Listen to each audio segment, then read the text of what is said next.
సమంత విషయంలో నాగచైతన్య అలాగే శోభితకి దిమ్మ తిరిగిపోయే షాక్ ఇచ్చారట అక్కినేని అమల. ప్రస్తుతం మరి ఈ వార్త ఇప్పుడు నెట్టింట్లో హాట్ టాపిక్ గా మారింది. స్టార్ కపుల్ అక్కినేని నాగచైతన్య సమంత విడాకులు తీసుకోవడం తెలుగు చిత్ర పరిశ్రమకు అతిపెద్ద షాక్ అనే చెప్పాలి. ఎన్నో ఆశలతో కొత్త జీవితంలోకి అడుగుపెట్టిన ఈ జంట చాలా తక్కువ సమయంలోనే విడాకులు తీసుకొని అభిమానులను కుటుంబ సభ్యులను నిరాశకు గురి చేశారు. వీరిద్దరూ తిరిగి ఒకటవుతారని కొందరు అనుకున్నారు.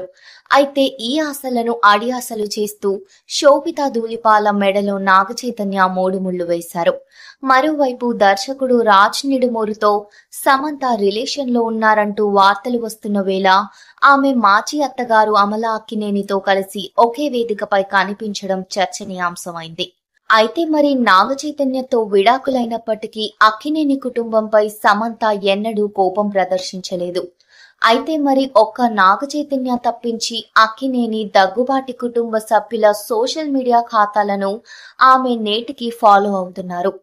తాజాగా ఓ ఆసక్తికర పరిణామం చోటు చేసుకుంది. అయితే మరి సమంత ఇండస్ట్రీలోకి అడుగుపెట్టి 15 ఏళ్లు పూర్తయింది. ఈ సందర్భంగా జీ తెలుగు నిర్వహించిన అప్సరా అవార్డ్స్ 2025 ఈవెంట్ లో సమంతను వేదికపై ప్రత్యేకంగా సత్కరించారు. అలాగే ఓ పురస్కారాన్ని కూడా ఆమెకు అందజేశారు. ఈ సందర్భంగా సమంత మాట్లాడుతూ తెలుగు చిత్ర పరిశ్రమ తనకు కర్మభూమి అని చెప్పుకొచ్చారు.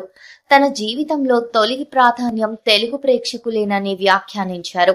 ఈ కార్యక్రమానికి హాజరైన అక్కినేని నాగార్జున సతీమణి సమంత మాజీ అత్తగారు అమల నవ్వుతూ చప్పట్లు కొట్టారు. ఈ కార్యక్రమానికి సంబంధించిన ప్రోమో సోషల్ మీడియాలో వైరల్ అవుతోంది.